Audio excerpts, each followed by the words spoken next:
Welcome guys. आज आपण या ठिकाणी परत पुढील नेक्स्ट क्वेश्चन डिस्कस करण्यासाठी इथे एकत्रित झालेलो आहोत. पण मागच्या वेळेस लास्ट टाइम आपण हे 3 पॉइंट्स ऑब्झर्व केले होते, 4 पॉइंट्स, आणि ओव्हरऑल रिप्रेझेंटेशन बाकी होतं. तर ह्या 4 पॉइंट मध्ये आपण स्ट्रक्चर पर्यंत आलो होतो. तर आज पुढील काही डायमेन्शनचा आपण आपल्या क्वेश्चन मध्ये डिस्कशन मध्ये इम्प्लिमेंटेशन कसं करायचं त्या प्रकारे त्यासाठी बघणार आहोत. तर आजचा आपला क्वेश्चन आहे India Bangladesh relation. Bangladesh related question आहे. Reflects an all encompassing bilateral partnership based on equality, trust and mutual understanding. पहा, कीवर्ड्स दिलेले आहेत. तर त्या क्वेश्चन मध्ये जे काही कीवर्ड्स दिलेले असतात ते आपल्यासाठी इम्पॉर्टंट होतात आणि ते आपल्याला कसे इम्प्लिमेंट करायचे आपल्या आन्सर मध्ये ते आज आपण या क्वेश्चन मधून पाहणार आहे. तर ह्यामध्ये दिलेले 3 words, equality, trust and mutual understanding. Despite some unresolved issues. त्यांनी क्वेश्चन मध्ये सांगितले की काही जरी अनरिझॉल्व्ड इश्यूज असले, there are certain unresolved issues, still there is a good partnership bilateral. But this is the statement only. This is not the question. This is the statement give you for your context.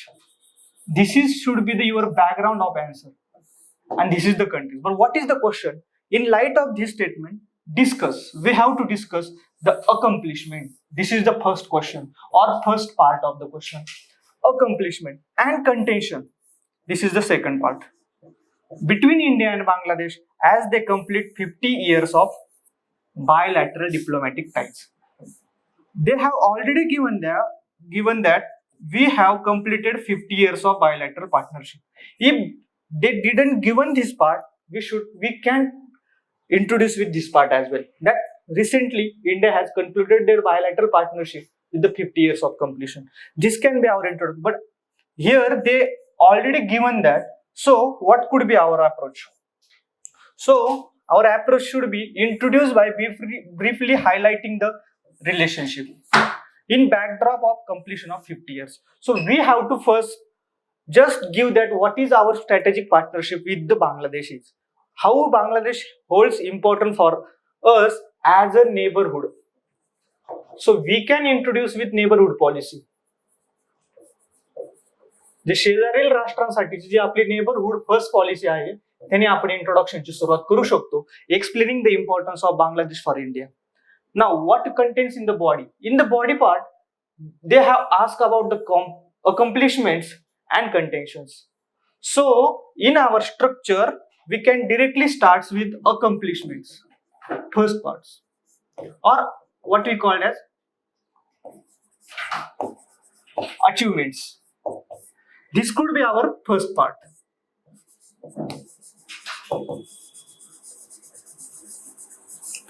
So we will try to divide the body in 2 parts. One part is accomplishment or achievements, and second part means contention. Contentions means what we can say is challenges. So this could be our body, what they have, and all these हे सगळं आपल्याला लिहायचं एका context मध्ये. आणि तो context काय की इंडियाची पार्टनरशिप बांगलादेश सोबत खूप चांगल्या लेवलला आहे. जरी काही अनरिझॉल्विंग इश्यू असले तरी देखील चांगल्या कंडिशन मध्ये आहे. ह्या कंटेक्स्ट मध्ये आपल्याला ती इश्यू डिस्कस करायचे. आणि मग कन्क्लुजन काय असेल की अवेलेबल ऑपॉर्च्युनिटीज, की त्यांनी काय सांगितलंय काही इश्यूज आहेत जे अनरिझॉल्व्ड आहेत, ती आपल्यासाठी हिंट आहे की आपण ते इश्यूज रिझॉल्व्ह करण्यासाठी काय सजेस्ट करू शकतो. ते झालं आपलं कन्क्लुजन. त्या स्टेटमेंट मध्ये खूप साऱ्या हिंट्स आहेत की त्या हिंट्सचा यूज करून आपल्याला डिमांड ओळखायची. The first part of the answer writing, that understanding the question. Now we have the made structure. Now we have to focus on overall presentation. So let's see what is the achievements. So these are the achievements. Once we start with the new foreign policy, their achievements are the like historical and boundary agreement, historical land boundary agreement. मग जे land boundaries ज्या होत्या, ज्या dispute मध्ये होत्या India आणि बांगलादेशमध्ये, त्यांच्यामध्ये डिस्प्यूटचं रिझॉल्युशन झालं 100th अमेंडमेंट ऍक्ट, राईट. मग त्या 100th अमेंडमेंट ऍक्ट मध्ये इंडिया बाउंड्रीज रिझॉल्युशन झालं. त्यानंतर सेकंड काय झालं, कनेक्टिव्हिटी. तर कनेक्टिव्हिटी मध्ये कोणते कोणते प्रोजेक्ट झाले पहा, रेल्वे लिंक झाली, कुठून कुठपर्यंत झाली. त्यानंतर Bangladesh Bhutan BBI network initiative sign केला. जरी यामध्ये भूताननी विड्रॉ केलेलं असलं किंवा भूतानने त्याला सपोर्ट दिलेला नसला, पास आउट केलेलं नसेल, इनिशिएटिव्ह साईन केलेलं नसेल, स्टील बांगलादेश आणि इंडिया आणि नेपाळ ऑन बोर्ड आले. त्यानंतर बस सर्व्हिस चालू केली, कोलकाता तो आगरताळा, थ्रू की जे शिपमेंट बांगलादेशमधून जातं.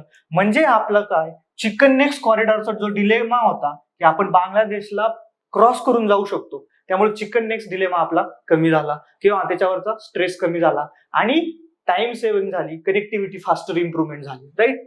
त्यानंतर काय, चट्टग्राम किंवा चित्तगांग म्हणतो आपण त्याला, हे टेरिटरी ऑफ बांगलादेशमध्ये, त्यावरती आपल्याला शिपमेंट आपल्याला पास ऑन करता आली.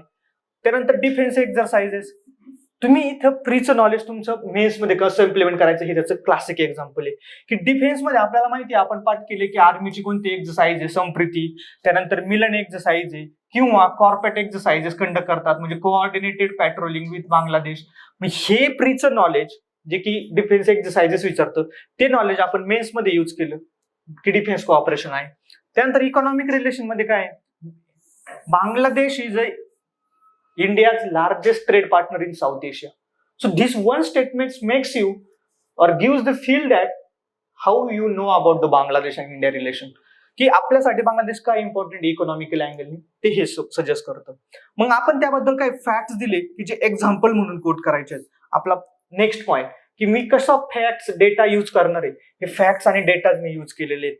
मग त्यासाठी आपण सजेस्ट केले की किती इम्पोर्ट आणि एक्सपोर्ट होतो, त्याबरोबर इंडियाने लाईन ऑफ क्रेडिट पण एक्सटेंड केलेलं आहे. आता पहा, सपोज समटाइम्स व्हॉट हॅपन की आपल्याला हे आकडे एक्झॅक्ट माहित नसतात, किती कंट्रीज आहे, किती कंट्रीचं लक्ष ठेवायचंय. त्या टायमाला ऍटलिस्ट तुम्ही एवढं जरी लिहिलं, India has extended LOC line of credit, हे मोर दॅन सफिशियंट.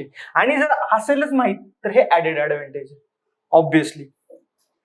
ठीक आहे. त्यानंतर काय, मल्टीलॅटरल कोऑपरेशन, की फक्त इंडिया बांगलादेशच नाही तर इंडिया बांगलादेश रिलेशनशिप ही मल्टीलॅटरल लेवलला, मल्टीलॅटरल इन द सेन्स की इन्व्हॉल्वमेंट ऑफ मेनी कंट्रीज, की अदर कंट्रीजच्या कंटेक्स सोबत सुद्धा, म्हणजे ग्रुपिंग म्हणतो आपण, त्यांच्या कंटेक्स मध्ये देखील आपल्याला हे रिलेशन्स कसे वाढताना दिसतात. मग त्याच्यात एक्झाम्पल काय, इंडियन ओशन ड्रीम असोसिएशन. त्यानंतर Bangladesh has supported the reforms, UNSC reforms वर जो इंडियाचा स्टँड आहे त्यामध्ये बांगलादेशने सपोर्ट एक्सप्रेस केलाय. त्यानंतर UN क्लॉज बद्दलचं जे वर्डिक्ट आलेलं होतं त्याच्यामध्ये इंडिया आणि बांगलादेश यांच्यामध्ये मॅरिटाईम डिस्प्युट्स होते. मॅरिटाईम डिस्प्युट्स म्हणजे काय, की ही टेरिटरी कोणाची आहे. जसं आपण पाहतो आज साऊथ चायना सी मध्ये 4 ते 5 जे शेजारील मॅरिटाईम नेबर्स आहेत चायनाचे, त्यांच्यासोबत डिस्प्युट्स आहेत, त्याला आपण 9 डॅश लाईन्स म्हणतो. ते मॅरिटाईम डिस्प्युट्स UN क्लॉजनी चायनाच्या अगेन्स्ट रूल केले, बट चायनाने ते ऍक्सेप्ट नाही केले. बट इंडियाने ऍक्सेप्ट केलं की हा, जे UN क्लॉजचं रुलिंग आले त्या रुलिंग नुसार ज्या टेरिटरी, जे मॅरिटाईम बॉर्डर बांगलादेशच्या टेरिटरीमध्ये येते ते आम्ही ऍक्सेप्ट करतोय. म्हणजेच काय, ते इंटरनॅशनल लेवलला आपलं कोऑपरेशन चांगले. स्ट्रॅटेजिक बघायला गेलं तर तुम्हाला लिहायची गरज नाहीये, मी फक्त कंटेक्स्ट साठी मेन्शन केले इथे. बट शेख हसीना गव्हर्नमेंट लिहिली ना तरी चालेल, प्रेझेंट गव्हर्नमेंट म्हणा तरी चालेल, की त्यांनी आपला सिक्युरिटी इंटरेस्ट जपण्यासाठी कशा प्रकारे मदत केलेली, की त्यांनी प्रॉमिस केले की बांगलादेशची सॉइल इंडियाच्या अगेन्स्ट युज होणार नाही. त्याच्यानंतर क्रिमिनल्स हँड ओव्हर केले. त्याचबरोबर जे इन्सर्जन्ट्स होते, जे नॉर्थ ईस्ट मध्ये इन्सर्जन्सी फ्युएल करत होते, त्यांच्यासाठी जे सेफ हेवन म्हणून बांगलादेश वर्क होतं ते आता कशा प्रकारे होत नाहीये, त्यासाठी सिक्युरिटी कोऑपरेशन कशा प्रकारे झालं, त्याचबरोबर बॉर्डर लेवलला कोऑपरेशन कशा प्रकारे झालं. तर ह्या सगळ्या गोष्टींचा कोऑपरेशन दिसून येतं आपल्याला. त्याचबरोबर आता हा झाला फर्स्ट पार्ट. आता सेकंड पार्ट काय, कंटेन्शन्स म्हणजे काय, की चॅलेंजेस काय काय. मग पहिलं चॅलेंज आहे मायग्रंट्स, नंतर चॅलेंज काय बॉर्डर्स, नंतर काय anti India sentiments. Anti India sentiments कशामुळं, असं अज्युम केलं जातं की आर्टिकल 370 मुळे, जे की बांगलादेश हे मुस्लिम डॉमिनेटेड कंट्री असल्यामुळं किंवा मुस्लिम मेजॉरिटी कंट्री असल्यामुळं आणि CAA च्या प्रोव्हिजनमुळं बांगलादेश मधील people, not state, government policy किंवा गव्हर्नमेंटची ऑफिशियल स्टँडिंग वेगळी असू शकते, बट लोकांमध्ये अँटी इंडिया सेंटिमेंट्स तयार झाले. का तर बांगलादेशी मायग्रंट्सकडे इंडियामध्ये मायग्रंट्स बघण्याचा किंवा क्रिमिनल्सच्या माइंडसेटने बघण्याचं इंटेन्शन वाढले. असं एक परसेप्शन आहे, अशी एक डायरेक्शन आहे. त्यानंतर काय काय इश्यूज आहे, टिस्टा वॉटर, फराक्का बॅरेज इश्यू. हे जे वॉटर शेअरिंग रिलेटेड अग्रीमेंट्स आहेत हे कंटिन्यू आहेत, की इंडिया बांगलादेश रिलेशनशिप मध्ये आपण गंगा कोऑपरेशन सक्सेसफुली करू शकलो, बट तिस्ता वॉटरचा अजून रिझॉल्युशन काढू शकलो नाही. याला कारण आहे की वेस्ट बेंगॉलचे सुद्धा यामध्ये मोठ्या प्रमाणात स्टेक्स आहेत. त्यामुळे त्यानंतर ह्यूज ट्रेड डिफिसिट. जरी आपण पाहिलं बांगलादेश हा लार्जेस्ट ट्रेडिंग पार्टनर असला इंडियाचा साऊथ एशियामध्ये, तरी पण तो ऍडव्हर्सली ट्रेड पार्टनर आहे. In the sense we are in a favour of trade, we are here in a benefit of trade, we have positive or surplus trade relationship with Bangladesh, but from the Bangladesh side it is a huge trade deficit. Then rising Chinese clout over Bangladesh. आता मी मुद्दाम खालीवर problems लिहित. आता हे जे 4 sequence आहेत 1 2 3 4 and 5 6, हे सिक्वेन्शियली कसे लावायचे हे तुमच्यावर डिपेंड आहे. जो सगळ्यात इम्पॉर्टंट इश्यू असेल तो तुम्ही सपोज फर्स्ट लिहिला तरी चालेल, की ते तुमचं इश्यू करतं की तुम्ही पहिल्यांदा तुमच्यासाठी सगळ्यात मोठं कंटेन्शन कोणते आहे सध्या ते शो करतं. मग तुम्ही मायग्रेंट्स जर तुमच्यासाठी इम्पॉर्टंट असेल तर मायग्रेंट्स लिहा, रायझिंग चायनीज क्लाउड इम्पॉर्टंट असेल तर तो पॉईंट लिहा. मग चायनाच काय आहे की चित्तगांग पोर्ट डेव्हलप केले, त्यानंतर मग स्ट्रिंग ऑफ पर्ल्स मध्ये हे चित्तगांग पोर्ट येतं. मग स्ट्रिंग ऑफ पर्ल्स थिअरी सगळ्यांना माहिती आहे की चायना एनसर्कलमेंट करून राहिले इंडियाचं. मग त्या एनसर्कलमेंट साठी हे मोठे चॅलेंज आहे की बांगलादेश त्याला कोऑपरेशन भेटते. अजून काय, China warning Bangladesh to not participate in the Quad. मग चायना प्रेशराईज करते बांगलादेशला की क्वाड मध्ये पार्टिसिपेट नाही करायचं. त्याचबरोबर 2 दिवसापूर्वीच्या न्यूजपेपर मधील न्यूज आहे की बांगलादेशने वन चायना पॉलिसीसाठी सपोर्ट केलाय, म्हणजे अंडर चायनाच प्रेशर तैवान इश्यूवरती नो कमेंट दिली. मग हे या प्रकारे ज्या प्रकारे चायनाचे क्लाउड्स वाढतात हे स्टेटमेंट हे IR लँग्वेज मध्ये येतं, राईट. आपण असं म्हणू शकतो रायझिंग चायनाज प्रेझेन्स, बट क्लाउड शब्द वापरला की आपल्या लक्षात येतं की आपण IRच्या अँगलनी बोलतोय म्हणून. मग त्याचप्रमाणे कंटेन्शन झाले. मग कंटेन्शन झाल्यानंतर आपण कन्क्लुजन काय करू शकतो की हे जे कंटेन्शन्स आहेत हे सॉल्व्ह करण्यासाठी कोणत्या गोष्टींची गरज आहे ते आपल्या कन्क्लुजन मध्ये येऊ शकतं की more bilateral partnership, neighbourhood first policy, Gujral doctrine यासारख्या गोष्टींचा, किंवा strategic interest, strategic autonomy, mutual consent, Panchsheel principles, हे प्रिन्सिपल्स डिप्लोमसी मधले हे आपण फॉलो करू शकतो किंवा मेन्शन करू शकतो. ऍट द सेम टाइम काही प्रमाणात जेव्हा बांगलादेश आणि इंडिया रिलेशन्स कन्सिडर करतात त्यावेळेस आपण आणखी एक कंटेक्स्ट वापरू शकतो. तो कंटेक्स्ट म्हणजे असा, इंडिया बांगलादेशनी 50 वर्ष, एकदा इंडिपेंडन्स मिळाल्यानंतर 50 वर्षामध्ये बांगलादेशनी इंडियाशी कोऑपरेशन करून किती मोठ्या प्रमाणामध्ये अचिव्हमेंट केलेली, प्रोग्रेस केलेली, डेव्हलपमेंट केलेली, की आज तो ह्युमन डेव्हलपमेंट इंडेक्स असो किंवा अदर इंडेक्स असो त्यामध्ये कसा अचिव्हमेंट अचीव्ह करत चाललेला आहे ते लक्षात येतं. In contrast to the Pakistan. मग आपण सांगू शकतो की साऊथ एशियन कंट्रीज मध्ये कोऑपरेशन जेवढं जास्त प्रमाणात होईल तेवढं जास्त प्रमाणात डेव्हलपमेंट पॉसिबल आहे. मग ह्या प्रकारे आपण तो क्वेश्चन कन्क्लूड करू शकतो. आता नेक्स्ट क्वेश्चन पहा. द फोरे of China into the Indian Ocean. Foray in the sense encroachment म्हणू शकता तुम्ही, or presence in simple terms, right? The foray of China into Indian Ocean through OBR. OBR means One Belt One Road initiative poses a strategic, commercial and diplomatic challenges for India. Comment नाव. आता आपण जो पाहिला की एक नवीन component आहे आपल्या त्या 19 पार्ट्स मध्ये, तो म्हणजे understanding the keywords given in the question, not in the answers. So what are the keywords? If they ask you that what are the challenges pose by OBR or through OBR to the India, then we have the scope to maintain different challenges or many challenges. But here they specifically mention that strategic, commercial and diplomatic. So our structure of the answer should be like that. For example, introduction, we will see what can be the introduction, then body, and in the body part there will be 3 parts. One part is strategic,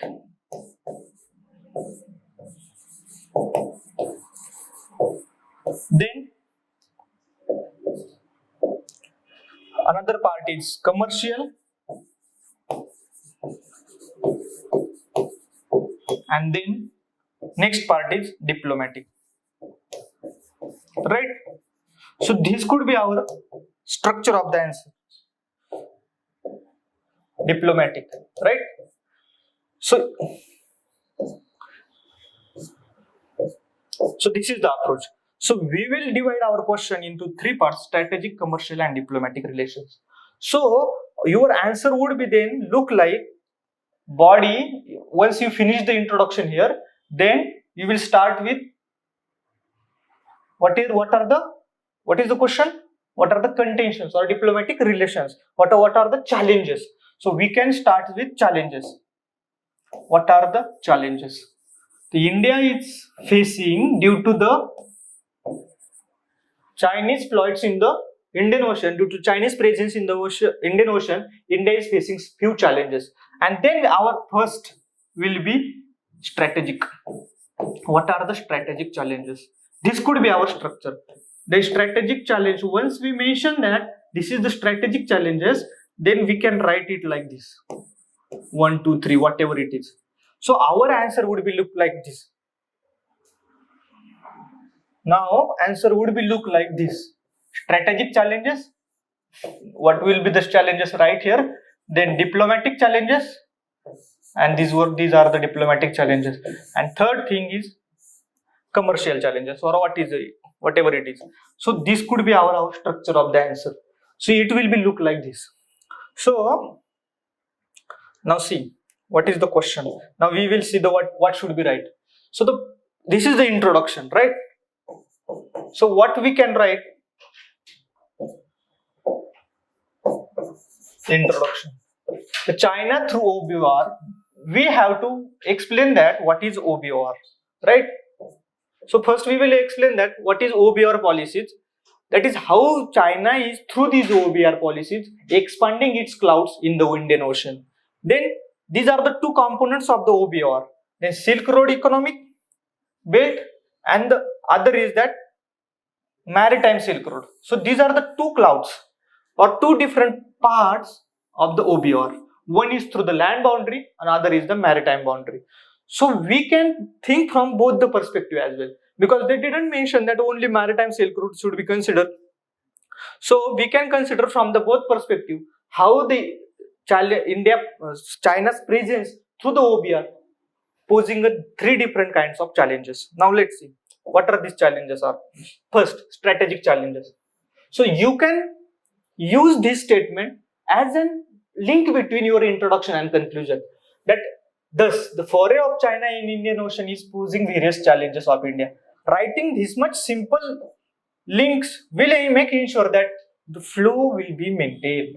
The next component in our answer writing, the flow will be maintained.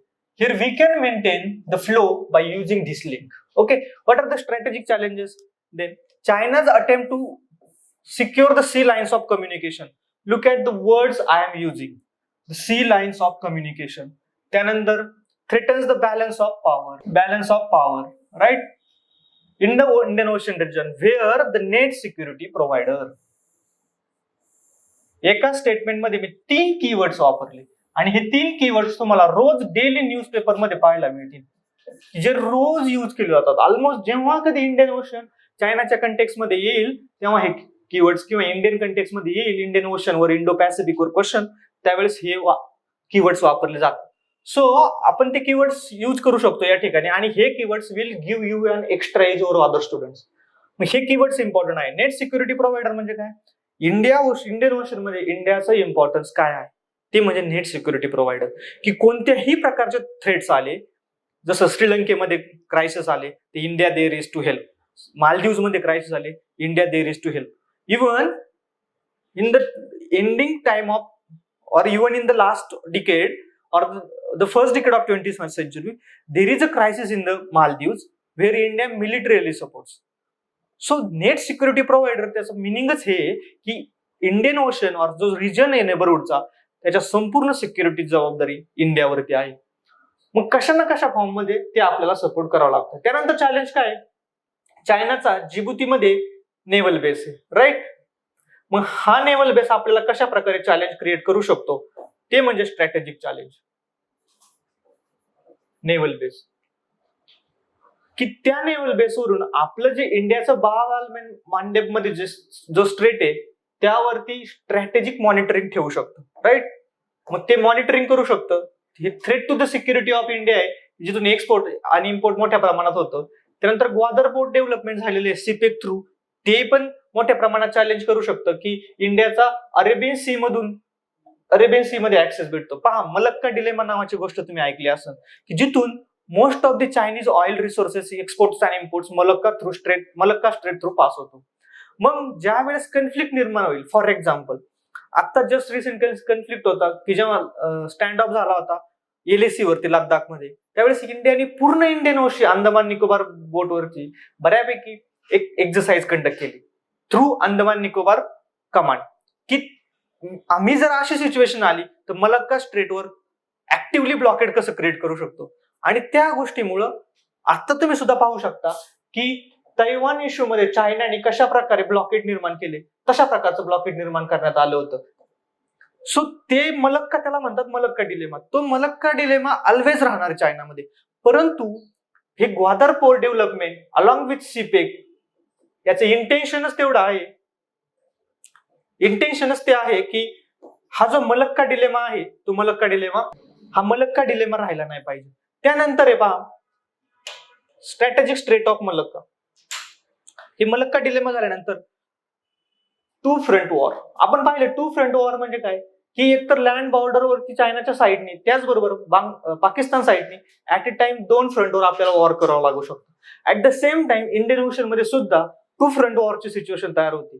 म्हणजे दोन्ही front, Arabian C आणि बे of Bengal, या दोन्ही C वरती आपल्याला to front वॉरची situation निर्माण होऊ शकते. किंवा जेव्हा हे ग्वादर पोर्ट चायनातर्फे सीपेक थ्रू मोठ्या प्रमाणावर डेव्हलप केलं जाईल, तिथे नेव्हल डिप्लॉयमेंट केली जाईल.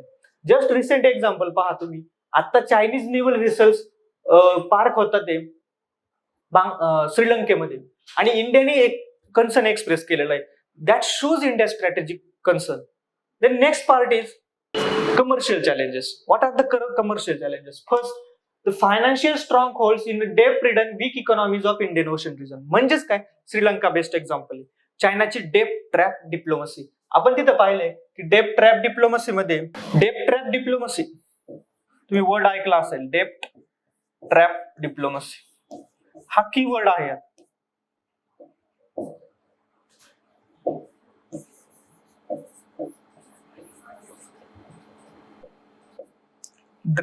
डेप ट्रॅप डिप्लोमसी, राईट. मग ही डेप ट्रॅप डिप्लोमसी आपल्याला पाहिजे की ह्या डेप ट्रॅप डिप्लोमसी थ्रू आफ्रिकन आणि जे इंडियन ओशन रिजन मधले ज्या कंट्रीज आहेत त्या कंट्रीज वरती इन्व्हेस्टमेंटच्या नावाखाली कशा प्रकारे डेप दिल्यानंतर, त्यामध्ये ट्रॅप झाल्यानंतर त्याच्यामध्ये इक्विटी शेअर्स घेतले जातात. आणि याचं ग्रेटेस्ट एक्झाम्पल आहे Hambantota port in the Sri Lanka. So हे डीप ट्रॅप डिप्लोमसी यूज केली जाते चायनाकडून. ते कमर्शियल रिलेशन चेंज करतात की हंबनतोटा पोर्ट मध्ये ज्या चायनीज स्टेट ओन कॉर्पोरेशन्स आहेत, स्टेट ओन पीयूसीज आहेत, त्या इंडियन पीयूसीला चॅलेंज देऊन त्यांना आउटबीट करतात आणि ते कॉन्ट्रॅक्ट स्वतः घेतात स्वतःजवळ. त्यानंतर पहा, economic partnership in ending as economic mastership of China due to unsustainability of loan terms. हे जे लोन्स आहेत याची सस्टेनेबिलिटी नाहीये, त्यामुळे ह्या कंट्रीज एकदा लोन उचललं तर ते लोन रिपे करण्यासाठी सेकंड टाइम लोन या ट्रॅप मध्ये फसरत चालतात. इक्विटी स्वॅपिंग केलं जातं आणि अजून इन्व्हेस्टमेंट केली जाते आणि त्यामुळे चायनीज क्लाउड्स वाढत चाललेले आहेत. त्यानंतर मोठ्या प्रमाणात डिप्लोमॅटिक चॅलेंज पहा. The Indian influence in the forums like IOC, BIMSTEC et cetera is infected if nation tilts toward the China. जे बिमस्टेक मधील कंट्रीज आहे ते आज बिमस्टेक फ्लरिश होऊ शकले नाही, सार्क मोठ्या प्रमाणात अचिव्हमेंट करू शकले नाही लाईक एशिया आणि युरोपियन युनियन. कारण या ज्या कंट्रीज आहेत यांच्यामध्ये चायनीज इन्फ्लुएन्स वाढत चाललाय, चायनीज डिप्लोमॅटिक प्रेशर वाढत चाललाय. त्याचबरोबर India arguments in WTO, UNSC etcetera requires mobilisation of smaller nation. मग इंडियाचे जे स्टँड्स आहेत ग्लोबल प्लॅटफॉर्मवरती, UNSC असू द्या, WTO असू द्या, तिथं ज्या प्रमाणात इंडियाला जो सपोर्ट लागणार आहे स्मॉलर कंट्रीकडून, तो डिप्लोमॅटिकली प्रत्येक वेळेस at the cost of China acquire करणं डिप्लोमॅटिकली चॅलेंजिंग होत चाललेलं आहे. त्यानंतर soft power, diplomatic outreach, outreach वाढवणं. त्याचबरोबर countries may start playing China card against such as recent of Iran towards the China, substantial Chinese influence in the neighbourhood like in Nepal. म्हणजेच काय, ह्या ज्या कंट्रीज आहेत त्या कंट्री चायना कार्ड वापरतात. China card in the sense काय, suppose आम्ही एकतर तुम्ही आम्हाला ह्या टर्म्सवर मान्य करा, आमचे डिस्प्यूट सॉल्व्ह करा, आमचे जे इंटरेस्ट आहेत ते परस्यू करा, अदरवाईज आम्ही ते इंटरेस्ट चायनाकडून परस्यू करून घेऊ. मग त्या निगोशिएशन मध्ये ज्यावेळेस चायना कार्ड वापरलं जातं तेव्हा इंडियाला एक स्टेप अहेड जावं लागतं आणि त्यासाठी आणखीन काही कन्सेशन्स द्यावे लागतात. मग चायना कार्ड वापरलं जाऊ शकतं, हे मोठं डिप्लोमॅटिक चॅलेंज निर्माण होऊ शकतं. त्यानंतर पहा कन्क्लुजन काय होऊ शकतं, सिम्पल स्टेटमेंट, एकदम सिम्पल, की challenges for India are plenty. खूप काही चॅलेंजेस आहेत, but so are the opportunities. But त्याच वेळेस ऑपॉर्च्युनिटी देखील आहेत. म्हणजेच काय, की आपल्याजवळ चॅलेंजेस आहेत पण ऑपॉर्च्युनिटीज पण आहे. मग ऑपॉर्च्युनिटी काय, क्वाड, I2O2, सागर डॉक्ट्रिन, ह्या थ्रू आपण काय कोऑपरेशन वाढवू शकतो. इंडियन ओशन मध्ये नेट सिक्युरिटी प्रोव्हायडरचं जे आपलं काम आहे ते इफेक्टिव्हली करू शकतो. त्याचबरोबर जे अदर कंट्रीज मध्ये आहे आपले रिलेशन्स ते इम्प्रूव्ह करू शकतो. फॉर एक्झाम्पल, आता कोविड रिलीफ मध्ये ज्या प्रकारे आपल्या नेव्हीने deployment missions through blue water नेव्हीच्या कॅपॅबिलिटीज डेव्हलपमेंट करण्याच्या इनिशिएटिव्ह थ्रू पूर्ण इंडियन ओशन मधील कंट्रीज मध्ये ज्या प्रकारे रिच वाढवला, त्यांना मेडिकल सप्लाय, व्हॅक्सिन्स प्रोव्हाइड केले, ते एक गुड इनिशिएटिव्ह आहे, जेणेकरून त्या कंट्रीचा आपल्यावरील ट्रस्ट बिल्ड होईल. त्याचबरोबर सेकंड पाहायला गेलं तर श्रीलंका इश्यू पाहायला गेले तुम्ही, तर श्रीलंका इश्यू मध्ये देखील हेच दिसून येतं की श्रीलंकेसाठी इंडिया एकमेव अशी कंट्री आहे जिने विदाऊट कंडिशन संपूर्ण सपोर्ट एक्सटेंड केला. अदरवाईज चायनाने कंडिशन्स ठेवल्या, IMF, वर्ल्ड बँकने कंडिशन ठेवल्या, बेल आउट पॅकेज देण्यासाठी कंडिशन्स होत्या, बट श्रीलंकेसाठी इंडियाने without any hesitation, without any condition support extend केला. मग अशा प्रकारे आपल्याला त्यांच्यामध्ये सॉफ्ट पॉवरचा यूज करून आणि कोर डिप्लोमसीचा यूज करून आपल्यामध्ये गुडविल जनरेट करावी लागणार. तेव्हा आपण ते ग्रुपिंग स्ट्रॉंग बनवू शकतो आणि आपलं डिप्लोमॅटिक फुटप्रिंट वाढवू शकतो. राईट. मग अशा प्रकारे आपण कन्क्लुजन करू शकतो. तर 2 क्वेश्चन आहेत. आता